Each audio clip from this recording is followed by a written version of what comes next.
ગંભીરા બ્રિજની અંદર માણસો મરી ગયા એ કોની ભૂલ હતી?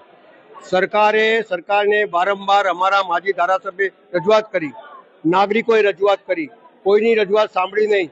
બ્રિજ તૂટી ગયો, નાગરિકો મરી ગયા, એમને કોઈ લેવા દેવા નથી, એમને કશી ખબર નથી. અગ્નિકાંડની અંદર 12 બાળકો મરી ગયા, 2 શિક્ષિકાઓ મરી, એમની જોડે કોઈ લેવા દેવા નથી.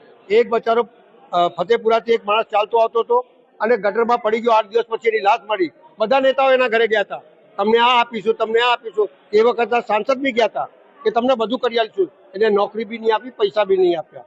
એ જ રીતે એક બચારો પેટીઓ ભરવા માટે સવારે નીકળ્યો હોય અને ખાડામાં પડવાથી મરી જતો હોય તો એનું નહીં વાંચવાનું. એટલે મુસદ્દી પ્રમાણે દાદાગીરીથી અહીંયા સત્તા પર બેસીને લોકોને હેરાન પરેશાન કરવાનું. વડોદરાની અંદર ખાડા જ ખાડા પડી ગયા. એ શું તમે શિષ્ટાચાર દેખાય છે કે ભ્રષ્ટાચાર દેખાય છે? કોઈ કોન્ટ્રાક્ટર ઉપર કોઈ એક્શન નહીં લેવાનું.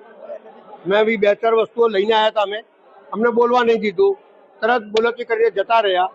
આ લોકો જે આપણા નાગરિકો છે એમનું માન તો જાળવતા નથી અને ઉપરથી દાદાગીરી કરતા જાય છે.